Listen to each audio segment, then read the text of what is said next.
লেখেন না, আরবিতে বলে হাতের এই অংশের সাথে আরেক হাতের মাথা লাগা হচ্ছে মুসাফা। আমরা তাবৎ বিশ্বে দেখেছি মানুষ এক হাতে মুসাফা করছে, সারাদিনে ঘুরেছি দেখেছি। এবং এটা আরব মুসাফা নিয়ে আসছে ইয়ামানিরা। রাসূলুল্লাহ সাল্লাল্লাহু আলাইহি ওয়াসাল্লাম বলেছেন যা কুমার ইয়ামান বিল মুসাফা, তোমাদেরকে মুসাফা নিয়ে আসছে। ওই ইয়ামানিদের সাথে আমার অনেকদিন উঠা বসা, এবারও বাইরে গেছি দেখে আসলাম, সবাই এক হাতে মুসাফা, দুই হাতটা ওরা চিনেই না যে বাম হাতটা লাগাতে হবে আরেকজনের গায়ে, তারা মনে করে না। এই জন্য মুসাফা আসলে এক হাতে, এটা হচ্ছে সুন্নাত তরিকা, মনে রাখবেন। এক হাতে ডান হাতের মোবারক সালাম, ডান হাত ভালো কাজের জন্য না খারাপ কাজের জন্য? ভালো কাজের জন্য না। আর বাম হাত খারাপ কাজ। মুসাফা করা ভালো কাজ না মন্দ কাজ? মন্দ কাজ, ভালো কাজ। তো মুসাফা কয় হাতে করতে হবে? ভালো হাত দিয়ে করতে হবে না দুই হাত দিয়ে করতে হবে? ভালো হাত দিয়ে করতে হবে, ডান হাত দিয়ে করতে হবে। এইটা হাদিসও বলে, যুক্তিও বলে, আর মুসাফার আবিধানিক ডিকশনারির অর্থ বলে। আমি প্রতিজ্ঞা করেছি, মাঝে মাঝে ভুলে যাই, যত জায়গায় যাব ইনশাআল্লাহ আগে এই দুই হাতে বেদাতে মুনাজাতের কি মুসাফার 12টা বাজাবো, তারপর বক্তব্য শুরু করবো ইনশাআল্লাহ। প্রশংসা রব্বুল আলমিনের, সালাতু সালাম প্রেরিত মোহাম্মদ রসুল্লাহ সাল্লাল্লাহু আলাইহি ওয়াসাল্লামের প্রতি। প্রিয় আহলে হাদিস বন্ধুদের উদ্দেশ্যে আমি কদিন ধরে দেখছি যে দু হাতে যে মুসাফা করা, যখন আমরা নাম দিই বা মুসাফা করি দু হাতে, তো দেখা যাচ্ছে ওইটা নাকি কিছু কিছু আলেম বলছেন এটা হচ্ছে বেদাত। তো আমি তাই ভাবলাম যে আমি তাহলে কোরআন এবং মানে হাদিসের দৃষ্টিতে এটা কি ওই নিয়ে আলোচনা করতে আজকে এলাম। প্রিয়দিনী ভাইরা, ইমাম বুখারিতে উনি এটা এই জিনিসটাকে উনি বর্ণনা করেছেন। 6265 নম্বর হাদিসে এসেছে, ইমাম বুখারী এই হাদিসটা উনি সংকলন করেছেন। ওখানে বলছেন যে আবদুল্লাহ ইবনে আব্বাস মানে আবদুল্লাহ ইবনে মাসউদ রাদিয়াল্লাহু তাআলা আনহু উনি বলছেন যে রাসূলুল্লাহ সাল্লাল্লাহু আলাইহি সাল্লাম আমাকে যখন তাসাউদ শিখাতেন তখন আমার ওনার দুটো হাতের বিচখানে আমার হাত রেখে আমাকে বলতেন পড়ো তাসাউদ আত-তাহিয়াতু লিল্লাহ, ঠিক যেইভাবে আমাকে কোরআন শিখাতেন।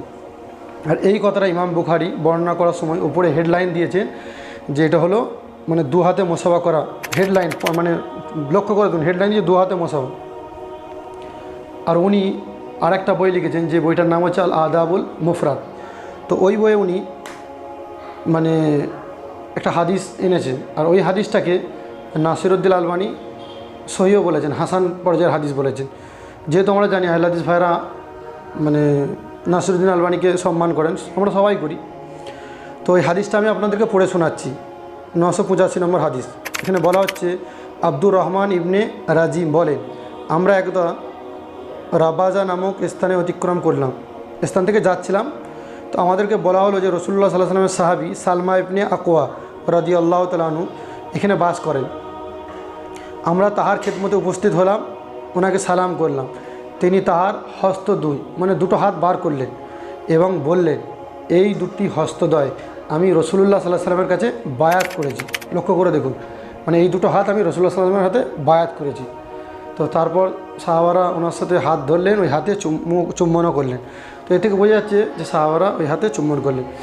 আর আহলে হাদিসের বাংলাদেশ, পাকিস্তান এবং ইন্ডিয়ার মানে যাকে ইমাম বুখারী বলা হয়, জুবায়ের আলী জের রহমতুল্লাহ আলাইহি, আল্লাহ ওনাকে জান্নাতবাসী করুক, উনিও ওনার এই মতটা দিয়েছেন। উনিও বলছেন আহলে হাদিসের, উনি বলছেন যে দুটোই সহি। सारे सवाल जो है ना, अच्छा और भी बहुत से सवाल, ये भी कोई खैर मसला नहीं है। चलो मुसाफे वाला, मुसाफा जो है दो हाथ से करना चाहिए एक हाथ से, भाई दोनों तरह जायज़ है। एक हाथ से मुसाफा करना भी सही है, दो हाथ से करना भी सही है, ये कोई मसला नहीं है। और हाथ आदमी चूम भी सकता है, हाथ या मुंह, लेकिन बशर्ते कि शावत न हो, माँ है कोई बुजुर्ग है उसका, ये हदीस से साबित है। लेकिन अगर जिसका शिरक हो रहा है, जिसको लोग माबूद खुदा समझते हैं, उसको जाके झुकना, उसका हाथ चूमना, उसके पाँव, ये सही नहीं है, हराम है। ये तो ऐसा है ना कि एक मिसाल के तौर पर मेरा उस्ताद है 100 साल बूढ़ा है, मैं जाके जो है ना उसके माथे पर ये हाथ को चूम लिया, ये साबित है आसाद से, कुछ न कुछ हदीस से है, मिलता है सबूत। শুধু কারণ আহলে হাদিসটা বলছে শুধু এক হাত, কিন্তু এখানে হাদিসে দুটোই স্পষ্ট সহি বলা হয়েছে।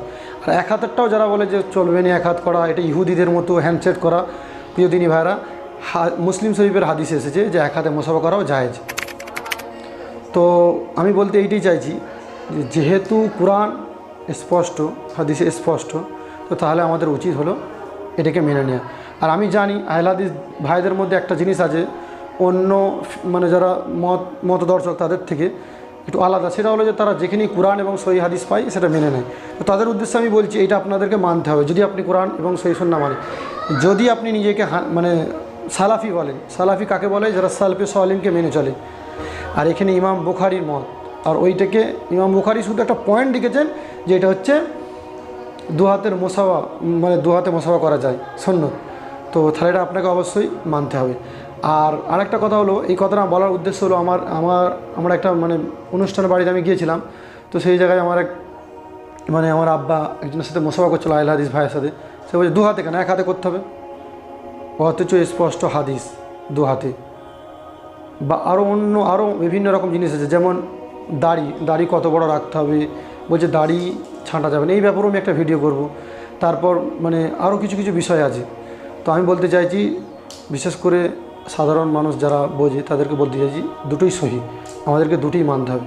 আর এই কথাটা বলছি আমি এই জন্যই, যেহেতু আমার রসুল সাল্লাল্লাহু আলাইহি সাল্লাম বলেছেন যে বাল্লিগু ওয়ান্নিউ আলাউ আয়া, আমার তরফ থেকে যদি একটা আয়াতও হয় তো মানুষকে প্রচার করে দাও। আল্লাহ রাব্বুল আলামিন আমাদেরকে বোঝার তৌফিক দান করুন। আমিন ওয়া আখিরু দাওয়ানা আলহামদুলিল্লাহি রাব্বিল আলামিন।